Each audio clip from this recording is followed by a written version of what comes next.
조선 중기 한 학자가 젊은이들을 위해 작은 책 한 권을 남겼습니다. 그는 조선의 대표 성리학자 율곡이이였습니다. 그리고 그 책의 이름은 경목요결입니다. 1577년 율곡이 집필한 이 책은 학문에 입문하는 이들을 위한 지침서였습니다. 하지만 단순히 공부법을 알려주는 책이 아니었습니다. 학문의 길을 통해 어떻게 인간답게 살 것인가, 그 근본적인 답을 제시한 책이었습니다. 책은 10개의 장으로 구성됩니다. 첫 번째 입지, 뜻을 세우다. 큰 뜻이 없으면 큰 학문도 없습니다. 예를 들어 변호사가 되겠다는 단순한 꿈이 아니라 정의를 세우겠다는 사명감을 품는 것입니다. 두 번째, 거경, 배움은 지식이 아니라 실천이다. 마음을 경건히 지키다. 흔들리는 마음은 작은 유혹에도 무너집니다. 예를 들어 공부할 때 휴대폰 알림을 끄고 오직 한 가지에 집중하는 습관입니다. 세 번째, 국리 이치를 깊이 탐구하다. 겉만 아는 지식은 힘이 되지 못합니다. 예를 들어 단순히 수학 공식을 외우는 게 아니라 왜 그렇게 되는가를 끝까지 파고드는 공부입니다. 네 번째, 독서, 책을 삶으로 옮기다. 읽는 것으로 그치면 공허합니다. 예를 들어 논어에서 배운 인의 가르침을 실제 인간관계에서 실천하는 것입니다. 다섯 번째, 논학, 토론하며 배우다.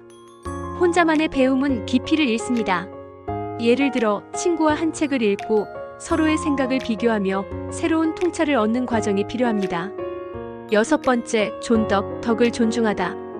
지식보다 중요한 것은 올바른 마음입니다. 예를 들어 똑똑하지만 교만한 사람보다 배운 것을 겸손하게 실천하는 사람을 존경하는 이유. 7. 변식 음식을 절제하다. 먹는 것 또한 수양의 문제입니다. 예를 들어 배부름을 넘어 과식에 빠지지 않고 절제된 식습관으로 마음을 맑게 유지하는 것입니다. 여덟 번째, 수쿵야매, 부지런히 살다. 아침 일찍 일어나고 밤늦게까지 성실히 노력하는 생활입니다. 예를 들어 늦잠으로 하루를 흘려보내는 대신 이른 시간에 하루의 공부와 일을 시작하는 습관. 아홉 번째, 효행, 부모를 섬기다.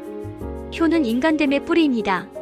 예를 들어 바쁜 일상 속에서도 부모님께 안부 전화를 드리고 감사의 마음을 전하는 행동입니다. 열 번째, 재신, 자신을 다스리다. 자신조차 다스리지 못하면서 세상을 바꿀 수는 없습니다. 예를 들어 작은 약속도 지키지 못하면서 큰 책임을 맡으려 하는 태도를 경계하는 것입니다.